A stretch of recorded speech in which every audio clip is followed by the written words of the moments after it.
At Christmas at my son's house, my 8-year-old niece opened a gift box and froze in shock. She grabbed my hand and whispered, "Grandma, I'm scared."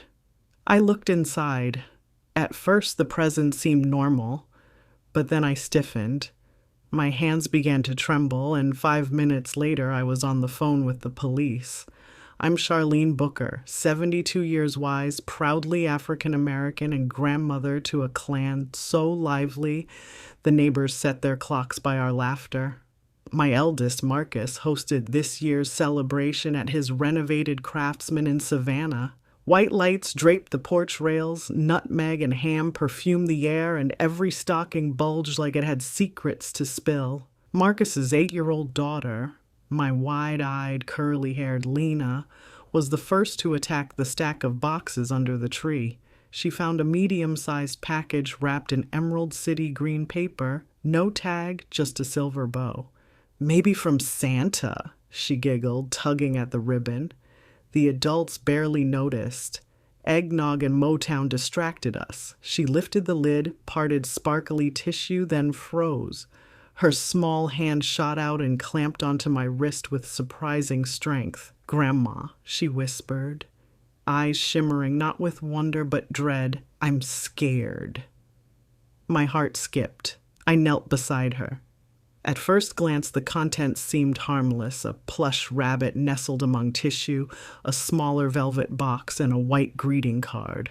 But the rabbit's left eye was sewn shut with thick red thread, ugly haphazard stitches like a wound. Its fur on that side was singed, mottled brown. Unease prickled my scalp. I lifted the velvet box. Inside lay a silver charm bracelet identical to the one my late sister, that's Lena's great-aunt Dolores, wore daily until her tragic accident 15 years ago. The clasp was bent, exactly as it had been the night firefighters pulled it from Dolores's burned car. I know because I locked the original in my cedar keepsake chest at home. My thumbs began to shake. Someone behind me laughed at a joke, unaware the room had split in two realities, one merry, one menacing. I forced a breath, slid the card from beneath the rabbit. The envelope was blank, but inside a single sentence in block letters, "Are you sure the fire was an accident?" Heat flushed my face. Dolores's death had been ruled engine failure, fuel line, spark. Grief nearly drowned our family that year, and we'd never reopen the wound. Who would taunt us now? I looked around. Marcus chatted with his brother, oblivious. Guests from church spooned mac and cheese, everything normal. Only my pulse and Lena's wide-eyed fear hinted at the crack beneath the floorboards. "Lena, honey, go ask your daddy for a glass of punch," I coaxed. She obeyed, glancing back like I was her lighthouse in fog. When she'd crossed the room, I closed the box, tucked it under my arm, and slipped down the hallway to Marcus's home office. There I dialed 911 with trembling fingers. "Savannah Dispatch, what's your emergency?" "My name is Charlene Booker. I'm at 1427 Magnolia Lane. We just received a package containing what appears to be evidence tampering and a threat related to an unsolved death." My voice surprised me, steady, clipped, like the nurse I once was. The dispatcher asked me to stay on the line. I described the rabbit, the bracelet, the note. She promised officers would arrive within 10 minutes and instructed me to isolate the item and keep guests away. I hung up, locked the box in Marcus's fireproof file cabinet, and wiped stray tears. Back in the living room, Marcus noticed my pallor. "Mama, you okay?" I forced a smile. "Too much nutmeg, that's all." He nodded. Unconvinced but distracted by wrapping paper chaos, I pulled Lena onto my lap, whispering that police were coming to make sure everything was safe. She pressed her cheek against my chest, listening to my racing heart. "Friends, you know Christmas tales usually end with ribbon curls and sleepy smiles?" Ours veered toward flashing lights. Next, Officers unseal that cabinet, a forensic tech recognizes the rabbit stitching, and we discover someone else in the room knows far more about Dolores's fire than they ever admitted. Hit that bell, because the next 5 minutes tore open 15-year-old ashes and sent my family into a blizzard of buried secrets. The police arrived so quickly, I barely had time to trade my holiday sweater for composure. 2 squad cars rolled up the drive. Red and blue pulses scattered reindeer shadows across the snow-dusted lawn. Inside, the carols stopped mid-chorus as officers in navy windbreakers stepped over wrapping paper and half-eaten sugar cookies. "Ma'am, you made the call?" Officer Reed asked. I nodded and led him to Marcus's office, past relatives who'd fallen into uneasy silence. Eyes followed us the way children follow the final candle at a vigil. Detective Lawson, plainclothes, sharp eyes, arrived with a slim evidence kit. I unlocked the file cabinet, handed over the green box. He donned latex gloves, lifted the rabbit with tweezers, and gave a low whistle. "That stitching pattern looks familiar," he muttered to Reed. While they photographed the items, Marcus hovered in the doorway, confusion edged with irritation. "Mom, what is going on?" "Later," I whispered. "Trust me." He bit his lip and returned to the family room, rallying the kids into a gingerbread cracking contest. A brittle cover for tension he couldn't name. Detective Lawson slid the velvet bracelet box into a numbered bag. "Do you have documentation proving the original bracelet's location?" I explained about the cedar chest back home. "We'll need to compare," he said, jotting notes. Then he asked the question I dreaded. "Who wrapped this package?" "I don't know." My voice felt tin-thin. "There's no tag." He nodded, opened the flap of the cardboard shipping sleeve that had been inside the wrapping. A barcode. Good. Maybe it would talk. We returned to the living room. Officer Reed raised his voice gently. "Folks, we need everyone who brought gifts to form a line at the dining table. Just state your name and which packages you placed under the tree. Routine." Murmurs rippled.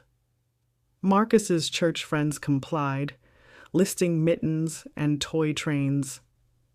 My younger son, Aaron, admitted he'd tossed a video game box wrapped in snowman paper. Nothing matched green with a silver bow.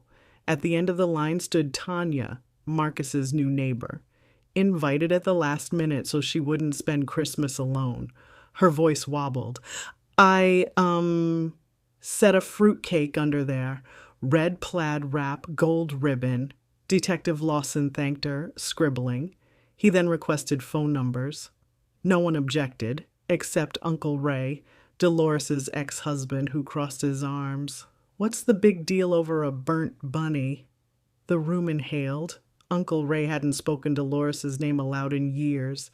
His relation to the victim and recent estrangement from our family cast a sudden spotlight. Lawson approached. "Sir, you were married to Dolores Booker, correct?" Ray's jaw tightened. "Divorced long before she crashed, but yes." "Where were you the night before the accident?" Lawson asked. Ray hesitated. "Fishing trip. No witnesses." An icy hush fell. Before Lawson could press, Reed's radio crackled. The barcode traced to an online resale vendor. Account registered to R. Booker at a P.O. box 2 towns over. Everyone turned to Ray. His face drained to ash. "Coincidence?" He croaked. Lena, still perched on the sofa, buried her head in my sweater. I stroked her curls and felt my grandmother's steel rise. "Ray, what did you do?" He shook his head, eyes glistening. "I didn't kill Dolores," he whispered, "but she wasn't supposed to be driving my truck that night. I'd been drinking. She insisted on fetching me. The fire was my fault, and I paid someone to send that box so the truth would surface without me having to say it." Shock pinned me to the rug. Marcus clenched his fists. "You terrorized my child to ease your conscience?" Tears leaked down Ray's weathered cheeks. I thought if the family questioned the accident, you'd all look at the report again. See my DUI record? I was too ashamed to speak. He sank into an armchair. Detective Lawson read Ray his rights. You're under arrest for witness intimidation, tampering with evidence, and child endangerment. Cuffs clicked. Ray didn't resist. As officers escorted him out, Lena whispered, "Grandma, is the bad man gone?" "Yes, baby," I said, though the ache in my chest argued the evil was older, threaded through memory itself. Lawson paused at the door. "We'll re-examine the crash. Maybe charges change, maybe not. But you can finally have answers." He tipped his hat and disappeared into the swirling blue and red night. The house exhaled. Carols resumed at a lower volume. Children resumed building icing walls around gingerbread skeletons. Marcus pulled me aside, voice trembling. "You saved us from decades of half-truths." "No," I corrected softly, feeling the tremble in my own bones. "Lena saved us, by trusting her fear." Friends, you've seen how one stitched-up rabbit unraveled a 15-year silence. Next, the crash investigation reopens. A forgotten witness resurfaces, and Lena learns sometimes the bravest gift is speaking when adults wish for quiet. New Year's Eve should taste like sparkling cider and kick drums, but ours started with diesel exhaust and the hiss of police tape flapping in winter wind. Two detectives, Lawson and a fire investigation specialist named Cruz, met me and Marcus at the charred skeletal remains of Dolores's Ford F-150, now exhumed from the impound lot like a restless ghost. 15 years of dust coated the hood. Ash still clung to the firewall. "Fire science has evolved," Cruz said, suiting up in nitrile gloves. "We're looking for patterns the 2010 team wouldn't have clocked." She unpacked a portable laser scanner and a vial of luminol. Marcus swallowed hard. Dolores had been both his aunt and his math tutor, the one who drilled multiplication tables with gummy bear bribes. They sprayed the cab interior. Under ultraviolet light, faint streaks bloomed. Accelerant residues, the first investigation labeled fuel splash. Now suspect. Cruz frowned. "Fuel line failures rarely missed this far back," she murmured. She bagged carpet fibers and a chunk of melted plastic. Lawson photographed every inch.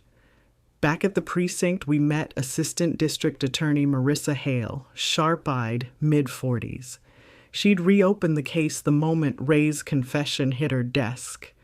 "We have two prongs," she said. "Vehicular homicide if Ray indeed drove impaired and switched seats, or arson if accelerant evidence holds." She eyed us gently. "Either way, prepare for trial."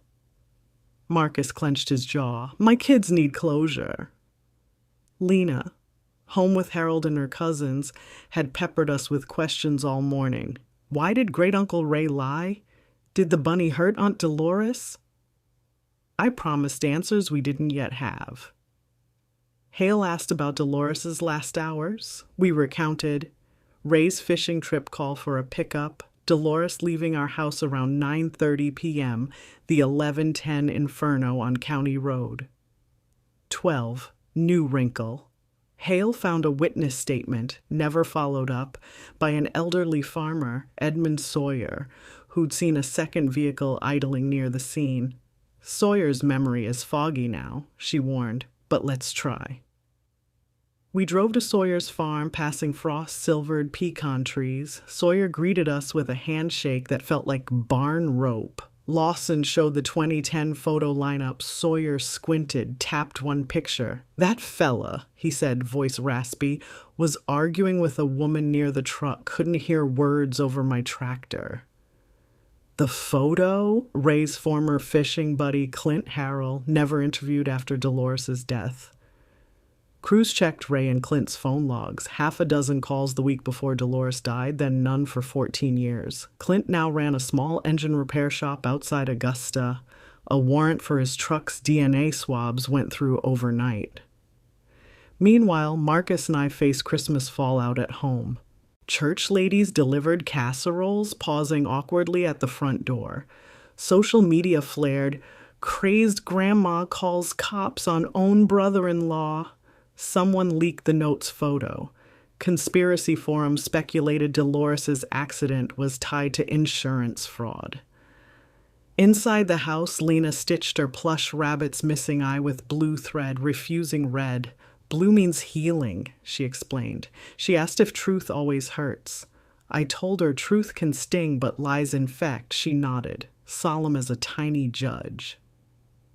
2 days later, Clint Harrell stood in an interrogation room, wall clock ticking.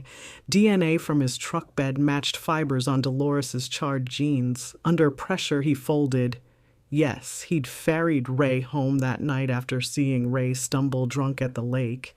He claimed Ray begged him to swap seats with Dolores once the engine sputtered.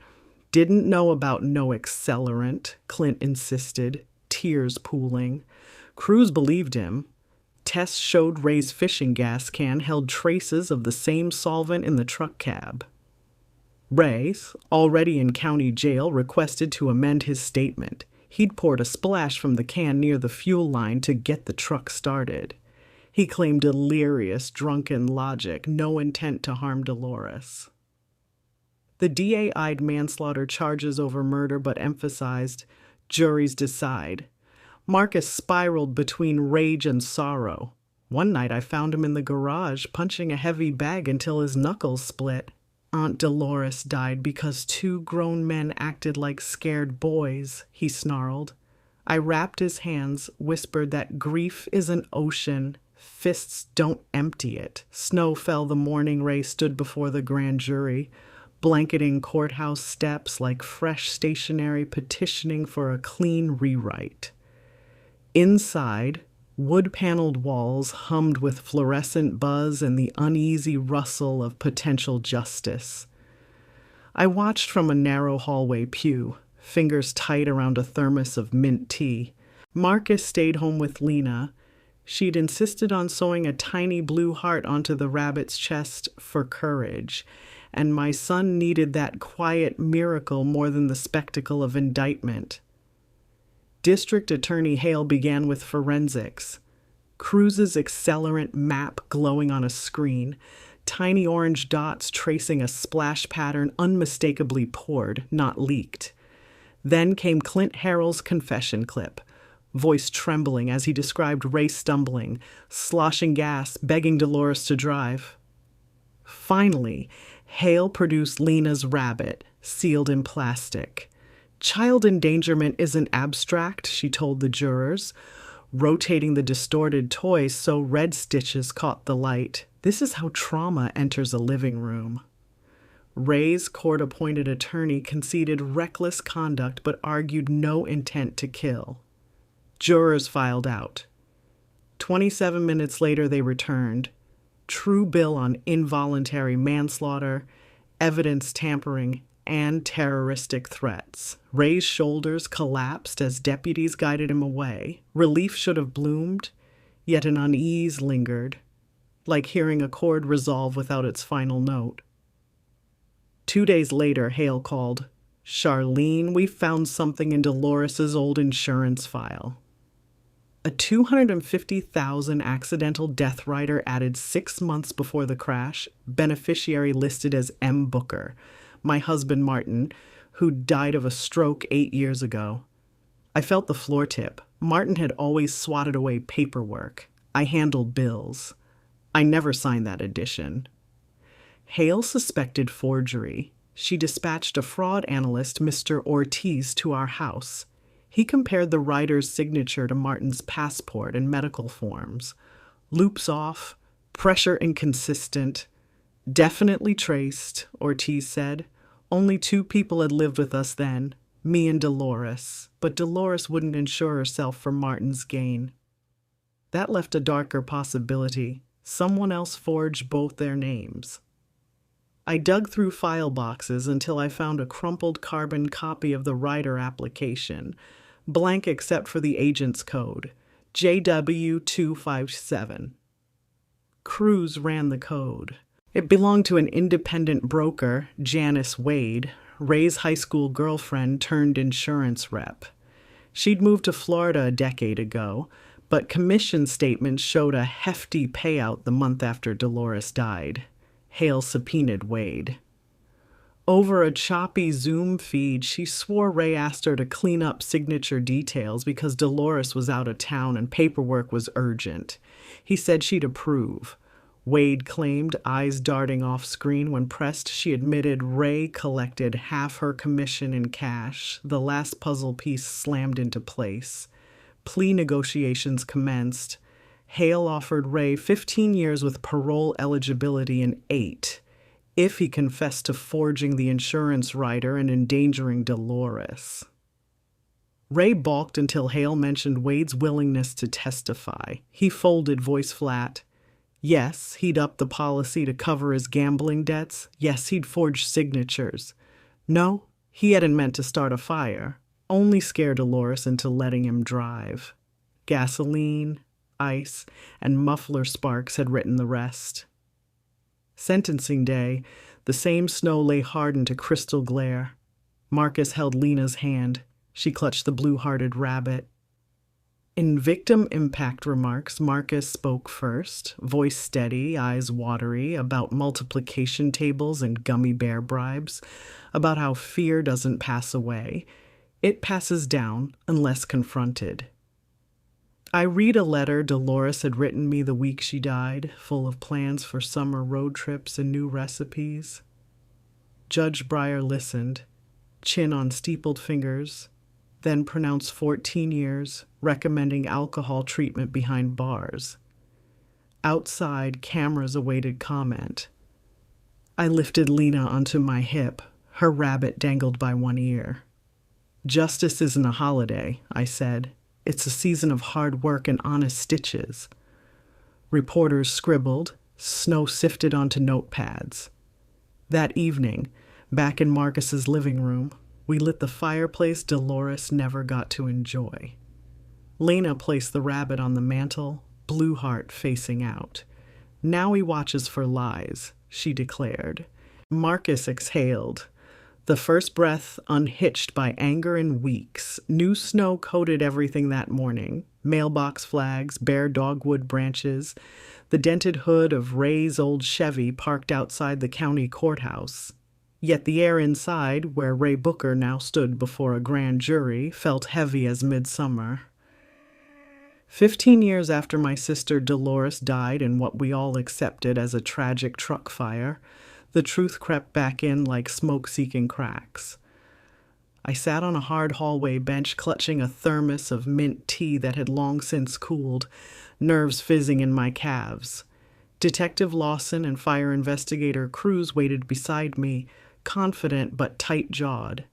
Marcus had chosen to stay home with Lena, who was busy sewing a tiny blue felt heart onto her plush rabbit's chest for courage.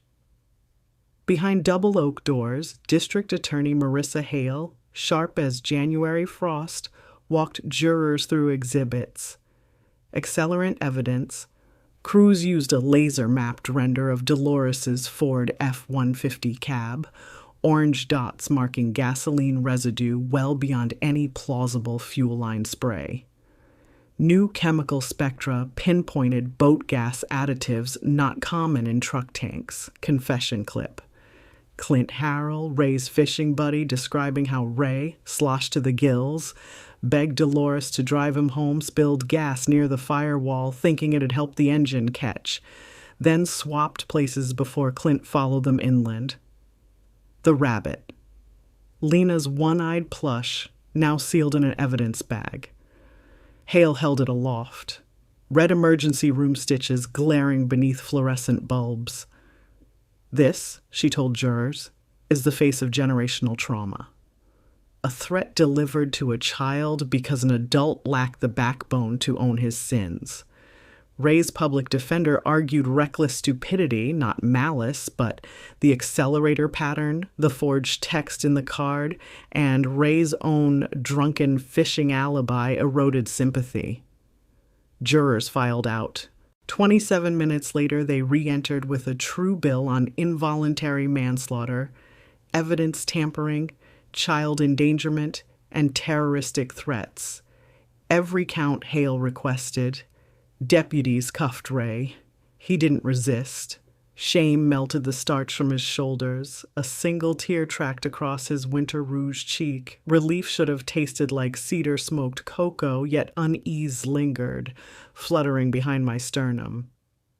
2 days later, Hale rang my landline. Her tone, normally brisk, held a new weight. Charlene, our audit team, found something in Dolores's insurance files. A $250,000 accidental death rider was added 6 months before the crash. Beneficiary: your late husband, Martin. A swirl of grief and confusion tangled in my lungs. Martin, a mild-mannered postal clerk, wouldn't have known how to file that paperwork, let alone forge signatures. He'd hated forms so much he once mailed our tax return without a stamp. I never signed any rider, I whispered. Who did? The agent code is JW257, Hale said. We're tracking it.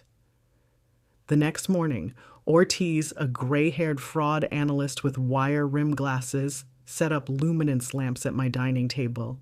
He compared Martin's passport signature, his amateur woodcarver club card, and the rider application. The loops on the M and the long tail of the T were wrong, like someone had traced with trembling patience, pressing too hard on some strokes, too light on others. Definite forgery. Only 3 people had regular access to Martin's signature in 2010. Me, Dolores, who lived with us briefly, and Ray, who visited often to borrow tools and beer. But the agent code gnawed at me, JW257. Detective Lawson unearthed the name behind it. Janice Wade, Ray's high school sweetheart, turned independent insurance broker, now living in Tampa. 9 days after Dolores's crash, Wade's commission statement ballooned. The accidental death upgrade paid double standard. Hale secured a subpoena. Wade joined us via choppy Zoom, Florida sun splashing our home office walls. Under oath, Wade admitted Ray brought her pre-signed forms. He said Dolores was out of town, but she'd authorized everything, Janice said, voice threading apology and self-pity. Ray even promised I'd be invited to the family reunion. She choked back tears. In exchange for limited immunity, Wade surrendered phone records showing late-night calls from Ray begging to expedite the rider. Now the case tilted. Beyond reckless homicide, there was financial motive. Hale laid out timelines on a whiteboard. June 10th, 2010. Wade files rider paperwork, forges Martin's signature, designates Martin as beneficiary. July 2nd. Ray drops $11,000 at the Riverside Casino.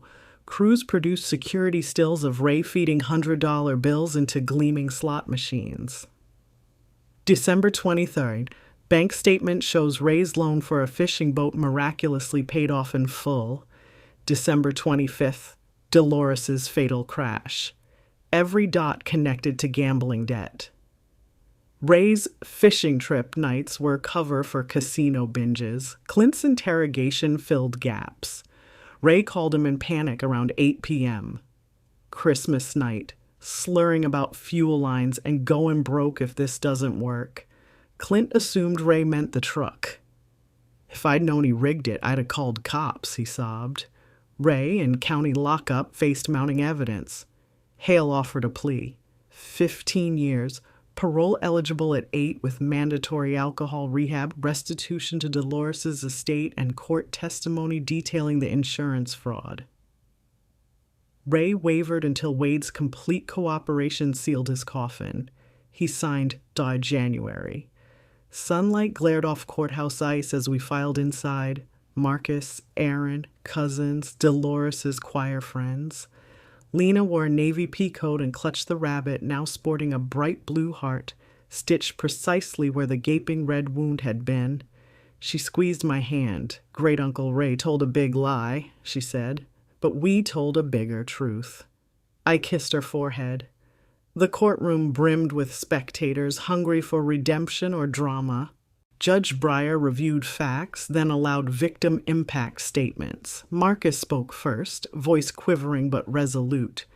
He described Dolores teaching him to solve algebra by singing variables like jazz riffs, how she packed open when sad letters in his college suitcase. My kids never heard her laugh, he said, wiping tears, and they nearly inherited a family built on hush money. I read Dolores's last note to me, found in her Bible. Christmas is proof love keeps driving even when roads are icy. My voice cracked. The gallery sniffled. When Ray rose, shackled, the courtroom held breath. He faced us, eyes red, jaw quivering. I destroyed the only people who treated me like kin, he said. Prison's nothing next to that.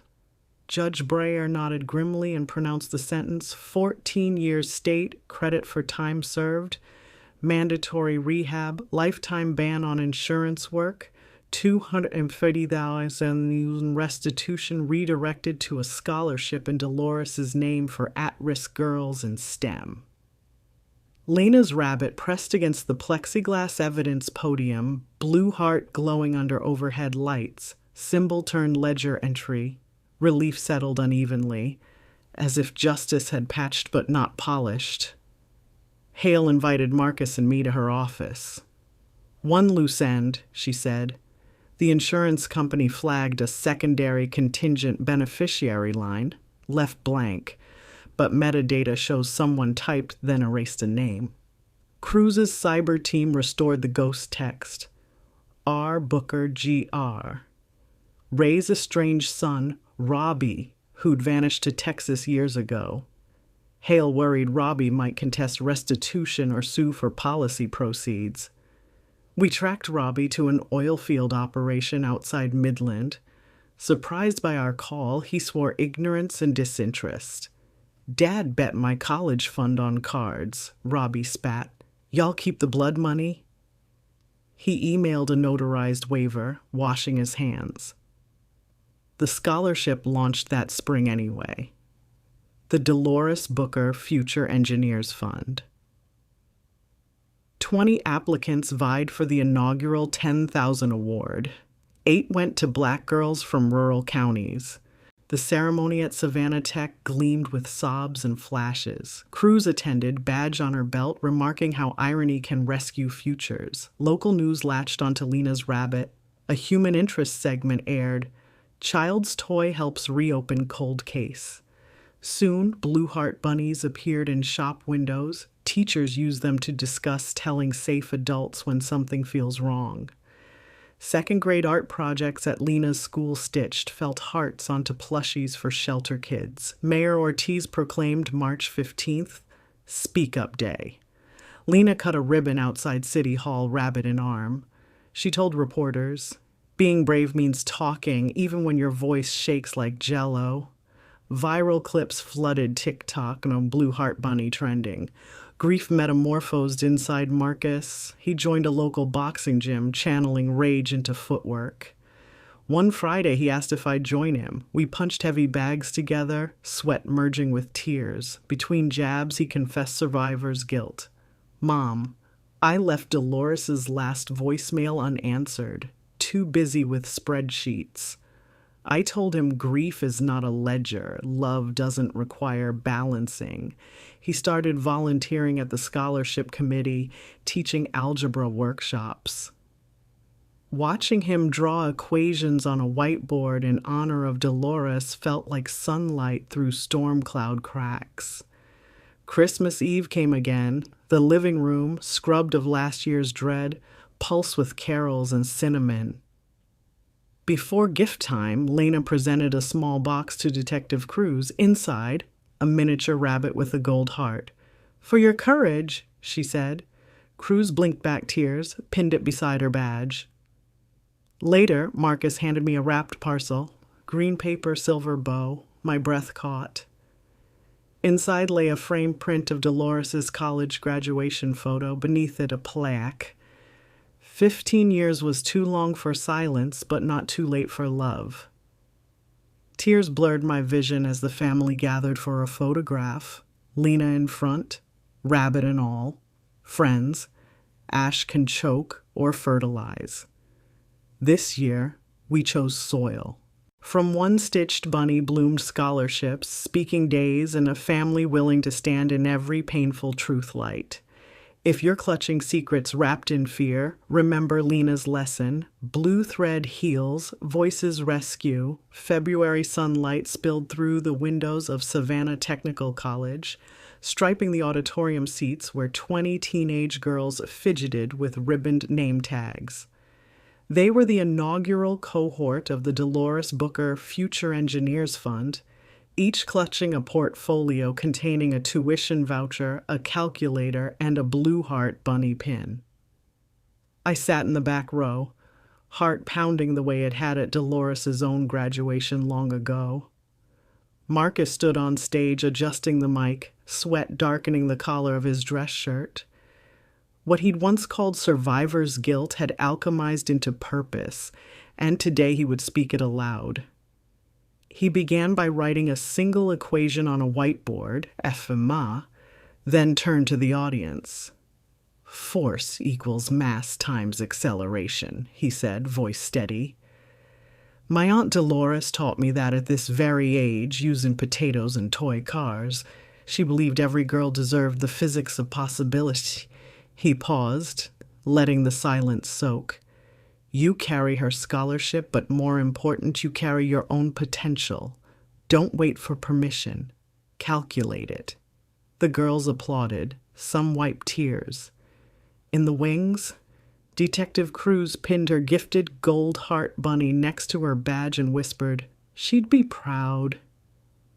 After the ceremony, Marcus inhaled crisp air beneath the dogwood in early bud. We did it, Mom, he murmured, gaze on the students milling outside. Now I need to face the place that fed Ray's ruin. 2 days later, we drove north to Riverside Casino, facade still gaudy under gray clouds. He'd booked a meeting with the general manager, armed with stats. Ray had lost $63,000 there in the year before Dolores's death, half while visibly intoxicated. Marcus's proposal: partner with Railings Foundation to post signage and train staff on compulsive gambling interventions. The manager, wary of lawsuits, agreed to review. Inside, slot machines clanged lullabies of denial. Marcus stopped before the very machine Ray had favored, serial number retrieved from surveillance logs. He laid a blue heart bunny on the seat, whispered, "No more," and walked out. I followed, pulse matching his determined stride. Meanwhile, Lena blossomed. Her third-grade class staged a speak-up day fair, booths on fire safety, stranger danger, even a plush stitching station where children sewed blue hearts onto hand puppets. Lena demonstrated how a needle can tell a story. A reporter asked why the heart was blue. She answered, because red can be scary, but blue means hope is still breathing. The clip hit local news, and orders for classroom rabbit kits flooded Second Chance Bridal's website, now diversified into empathy crafts. At home, Marcus replayed the casino meeting in his mind, uncertain. Then an email pinged. Riverside would pilot his program, funding drawn from unclaimed jackpot forfeitures. Cruz promised to supply training videos using anonymized segments of Ray's confession, turning sin into syllabus. One blustery Sunday, we visited Dolores's grave. Marcus planted a small engineer's compass beside the headstone, its brass lid etched with a blue heart. Your direction guides others now, he said, voice rough. Lena knelt to press her rabbit against the cold granite, then scampered off. Chasing a cardinal. Life chasing life. That night I opened the cedar chest where the original charm bracelet lay safe. I added a new charm, a tiny sterling bunny with sapphire eye. Closing the lid, I realized our family narrative had shifted from what was taken to what we could give. Scholarships, training, stitched reminders that silence can be unstitched. Yet storms rarely yield the sky entirely. A certified letter arrived from a Florida law firm representing Janice Wade, the broker who forged the insurance rider.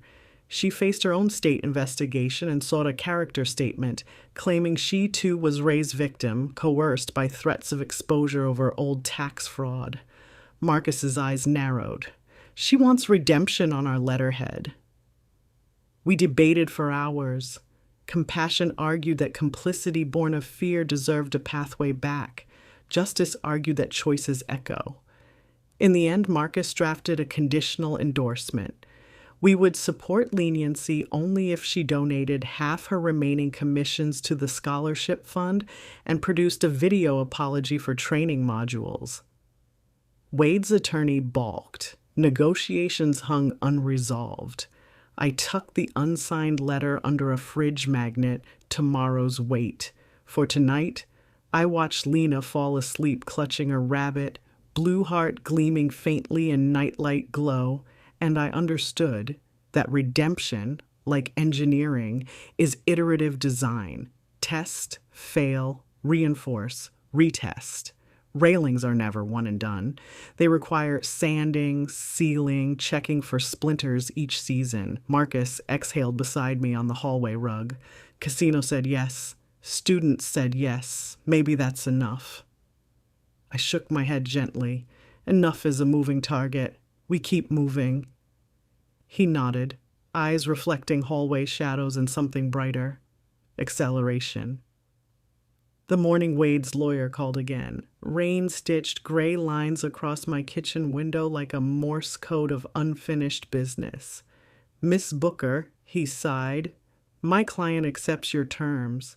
Half her commissions to the scholarship fund, a filmed apology, and full cooperation with state regulators.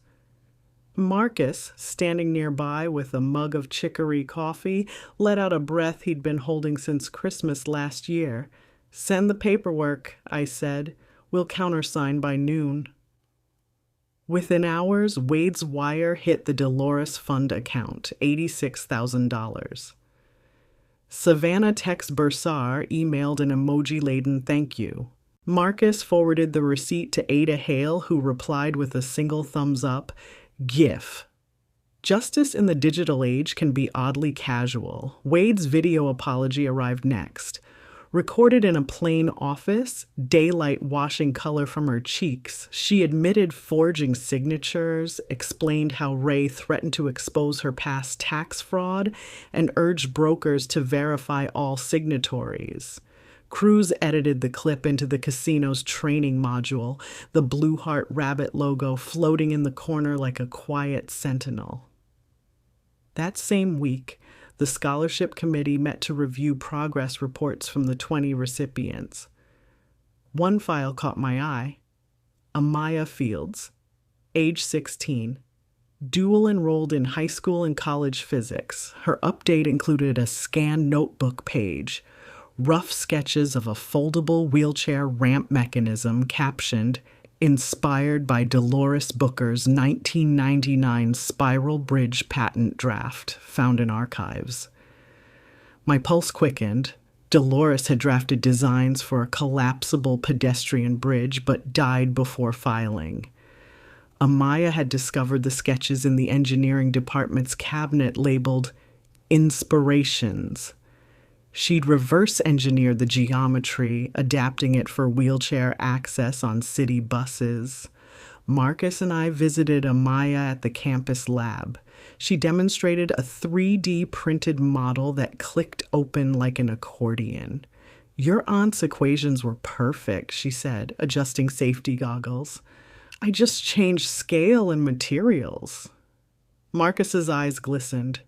Dolores never wanted genius buried with her, he whispered. We arranged a meeting with the City Transit Authority. Amaya, notebook in hand, pitched the design. The director, a stout woman in steel-toed boots, raised an impressed brow. She greenlit a feasibility study hinting at an innovation grant. Amaya's grin could have powered the lab's CNC mill. Meanwhile, the Blue Heart Bunny hopped borders. A librarian from Alabama requested 200 craft kits for a rural book mobile literacy drive. A counselor in Chicago asked for 50 as icebreakers in grief groups. Even a school district in Oregon ordered custom embroidery files to stitch the heart onto classroom mascots. Savannah Tech's warehouse filled with bolts of sky blue felt, the sewing machines humming like hives. Lena, now nearly 9, supervised quality checks with a clipboard taller than her torso. She also started a vlog, Lena's Courage Corner. In one episode, she interviewed Detective Cruz asking, was it scary to reopen the case? Cruz answered, courage is doing the hard thing even while your knees knock. The video racked up 10,000 views. Comments poured in from kids sharing stories of telling a trusted adult about bullying or unsafe secrets. Not all feedback was kind. Trolls mocked the rabbit as trauma plushies, claiming we profited off tragedy. Marcus drafted a calm response. Profits covered raw materials. Volunteers donated labor. Any surplus flowed straight into the scholarship fund. He posted financial breakdowns online, transparency hammering nails in rumor coffins. Spring in Savannah burst pink and gold. On Easter morning, our church, where Dolores once led the youth choir, unveiled a new wheelchair ramp at the side entrance. The design, Amaya's accordion concept, fabricated in brushed aluminum blue heart emblem etched on the handrail. Elderly congregants rolled up the slope amid applause and hymn harmonies. The pastor invited Amaya and Lena to the pulpit. Amaya spoke of physics as love measured in angles, and Lena simply held up her rabbit. After service, an older man approached us, cane tapping. He introduced himself as Mr. Tilson, a patent attorney retiring after 40 years. Your aunt's draft deserved protection, he said, eyes shining behind bifocals. If Amaya files, pro bono representation is yours. Marcus nearly hugged him into the azaleas. That afternoon, we signed Wade's apology contract, then transferred her donation into a dedicated sub-fund. Blue Heart Innovations Grant, seed money for students commercializing accessibility tech. I framed the first deposit receipt and hung it beside Dolores's photo in my hallway, yet clouds gathered on distant horizons. An email from Riverside Casino Compliance Office warned that anti-gambling training had sparked pushback from high rollers threatening to take their money elsewhere. The manager asked if Marcus could present data on community goodwill and reduced liability at the upcoming board meeting. Marcus swallowed. I'll do it, he said, though I saw nerves flicker. I squeezed his arm. Acceleration, I reminded him. He nodded, a faint smile curling. As twilight settled, I found Lena on the porch, stitching another blue heart, this one for her teacher battling cancer. He says chemo is scary, she murmured. He needs a courage bunny. I watched her small fingers loop thread through felt, each pass a silent sermon. The Riverside Casino Executive Board convened beneath a chandelier the size of a parade float, its crystal drops flickering like chips tumbling through a slot machine. Marcus adjusted his tie, blue to match the rabbit heart, then opened his laptop to display 2 charts, one showing year-over-year insurance payouts for patron injuries, the other community sentiment graphs pulled from social media after the Speak Up Day campaign. He began quietly. A casino without safeguards is a loaded dice cup. Responsible play training isn't a cost, it's risk mitigation. Some directors frowned, notebooks closed, but he pressed on. He showcased Ray's case, anonymized, highlighting the $250K restitution Riverside could have faced for over-serving. Then he flipped to a slide of Lena holding her rabbit beside the new church ramp. This, he said, is how public goodwill looks.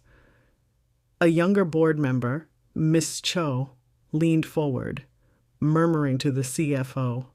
When questions opened, an older executive barked, "High rollers hate boundaries." Marcus countered with numbers.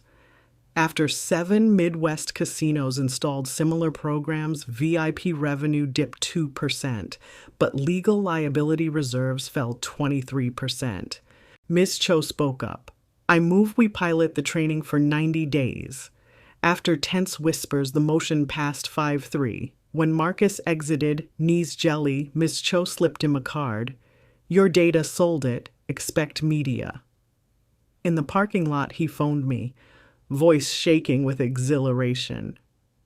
2 days later, Amaya, flanked by Attorney Tilson and Detective Cruz for moral support, filed a provisional patent for the accordion access ramp. They celebrated with lemon ices outside the USPTO regional office, giddy as kids riding first bikes. Tilson predicted 18 months to full patent. Cruz joked she'd reserved the first autograph when buses nationwide carried Dolores's math. Meanwhile, Lena's Courage Corner vlog caught wildfire. A children's streaming network, Sprout Beam, emailed me asking to license her segments for a weekly Speak Up spotlight. Their offer included professional lighting, a modest stipend, and editorial control limited to time slots, not content. Marcus and I drafted a family media agreement. Episodes must retain the Blue Heart logo, each story vetted by a child psychologist. Sprout Beam agreed, surprising us with respect. Lena squealed, jumped from couch to ottoman, nearly scattering my quilting pins, scaling up exposed seams. Orders for bunny kits hit 10,000 in a week. Second Chance Bridal's volunteer army strained, felt bolts vanished from shelves. Savannah Tech's warehouse began 3-shift production, students earning stipends while learning basic supply chain logistics. One night, the laser cutter overheated and nearly ignited. Alarms shrieked, sprinklers triggered. 200 kits soaked. We spent dawn blow-drying hearts on cookie racks. Savannah Tech's dean sent coffee and an industrial ventilation fan. Lena filmed a behind-the-scenes clip titled "Even Courage Gets Wet Sometimes," turning mishap into lesson on fire, safety, and resilience. Views doubled. Wade's video apology went live inside Riverside staff portals. A bartender emailed Marcus anonymously, "First time management ever addressed problem gamblers, thank you." But pushback simmered. A high roller nicknamed Dr. Peel threatened lawsuit for emotional manipulation after a pit boss offered a safe play brochure. Casino PR braced for headlines. Miss Cho looped Marcus in. He compiled a binder of legal precedents upholding responsible gaming advisories. At the emergency call, the CFO grudgingly thanked him. At home, Lena rehearsed her first studio segment. She clutched cue cards but stumbled until Marcus knelt, reminding her to breathe from her diaphragm, just like Dolores taught him when reading poetry aloud. Lena tried again, voice ringing clear. "Welcome to Courage Corner, where feelings aren't secrets and questions are superheroes." My heart swelled. Somewhere beyond glass and clouds, I imagined Dolores smiling. The night before filming, an email pinged. Subject line, "Blue Hearts Bleed Eventually." The sender threatened to expose alleged profit skimming from the scholarship fund unless we paid $50,000 in Bitcoin. Attached was a doctored spreadsheet showing inflated admin salaries. Marcus's face drained. We contacted Ada Hale. Cyber forensics traced the IP to an ex-casino host recently fired for theft. Hale advised no response. Cruz flagged bank accounts, clean as spring rain. Marcus posted an open ledger online within hours, quashing rumors before they hatched. Lena insisted on mentioning transparency in our episode. Sprout Beam obliged, titling the banner "Truth Loves Receipts." On filming day, Lena stepped onto a bright set modeled after a cozy reading nook. Cameras rolled. She held a bunny, blue heart front and center, and told viewers about Aunt Dolores, about speaking fears aloud, about ramps that fold like accordions so wheels can roll into libraries. Crew members wiped eyes. Sprout Beam executives texted Marcus mid-shoot, "She's magic." That evening, we gathered on the porch, cicadas droning summer into dusk. Marcus lifted a mason jar of lemonade. "Mom, today felt like acceleration and balance at once." I nodded, feeling the porch rail solid under my palms, railings, once symbols of rescue, had become launch pads. 3 nights before Lena's Courage Corner national premiere, our inbox exploded. Parents from Ohio to Arizona reported blue heart bunnies arriving with crooked eyes, missing hearts, even metal shards in the stuffing. Photos showed flimsy felt, hearts dyed turquoise instead of true sky. Tags printed "Blue Heart Bunny TM," a trademark we never filed. One mother wrote that a wire poked her toddler's hand.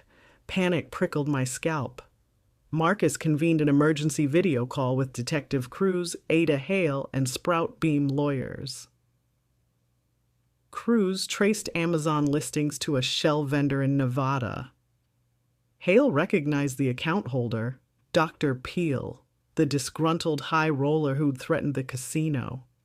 He'd imported thousands of knockoff toys, hoping a recall scandal would smear our brand and sink the responsible gaming pilot. While authorities drafted cease and desist orders, Sprout Beam asked if we should postpone the premiere to avoid backlash. Lena overheard and stamped her foot. "Bad copies don't cancel real courage," she said, voice quivering but firm. Marcus smiled with weary pride. We issued a public statement. Real bunnies carry hand-stitched blue hearts and a QR code linking to our open ledger. Any suspect toys could be mailed in exchange for genuine kits funded by Wayne Wade's restitution reserve. Crisis deflated, goodwill surged. Simultaneously, Amaya's accordion access ramp hit political turbulence. City Council Finance Chair Gene Walcott balked at budget reallocations. He called the ramp boutique engineering and suggested cheaper portable plates. Amaya, Marcus, and I attended the hearing in a cavernous hall that smelled of old leather and fresher egos. Amaya presented data. Folding mechanism cut deployment time by 40%, reduced worker injuries, and integrated with existing bus hydraulics. Walcott leaned back, arms crossed. "Nice numbers, kid, but taxpayers prefer asphalt fixed first." Unexpected backup arrived. Clarice Whitmore, now professor and author, rose from the gallery. She spoke of ethical wealth and returns on inclusive infrastructure. Each unboarded wheelchair cost the city federal funding and human dignity. A bus driver testified how shaky plates endangered passengers. The room shifted. Walcott requested a feasibility pilot instead of dismissal. Vote passed 6-3. Amaya exhaled, shoulders sagging only when she reached the lobby, then burst into grateful tears against Clarice's blazer. Premiere day dawned humid, thunderheads hunching on the horizon. Sprout Beam's studio thrummed with energy. Pastel lights, teleprompters, a plush reading nook duplicated from Lena's bedroom. Producers worried the storm might knock out satellite uplink. Engineers rigged backup cell transmitters. I waited backstage, rabbit in hand, whispering to Dolores's memory. Red light blinked. Lena sat cross-legged on a beanbag, spoke to millions. "Hi, friends, I'm Lena, and this blue heart means it's safe to talk." She told the counterfeit story, held up a real bunny and explained how to check for the QR code. Then she introduced Amaya, who wheeled out a scale model of the ramp. "Sometimes courage is building something that folds instead of breaks," Lena said, eyes shining.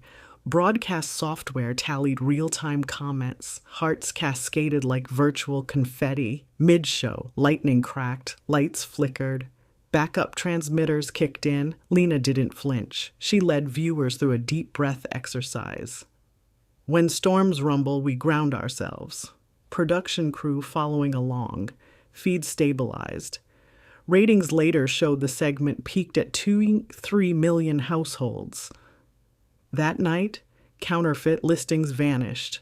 Dr. Peel's shell vendor was raided for safety violations. Riverside's board renewed the responsible gaming program unanimously, citing positive press.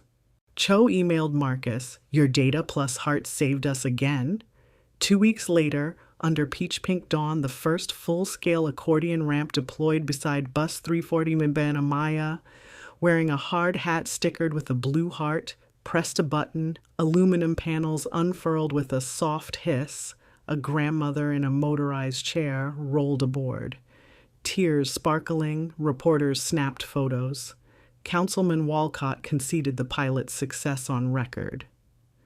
That evening, we gathered at Dolores's grave, candlelight flickering in mason jars. Marcus placed a tiny metal replica of the ramp next to the compass. Clarice read a line from her new book. "True capital is the lift we build beneath one another." Lena set her original rabbit. I repaired Blue Heart Bright, beside the headstone whispering, "Thank you for teaching Dad math so he could help me count courage." Fireflies blinked approval. Back home, I opened the cedar chest one last time. Inside lay Dolores's charm bracelet, the bunny charm joined by a new one, a miniature ramp, and next to it, the Sprout Beam contract promising funding for 5 more seasons. Railings had grown into bridges. Friends, we've climbed from attic secrets to city hall and satellite airwaves. If you've followed every rung, know this. Railings don't stop storms. They steady hands while we face them. Keep your stitches strong, your ledgers open, and your heart sky blue. The horizon Dolores dreamed is finally in view, and there's room for all of us on this bridge.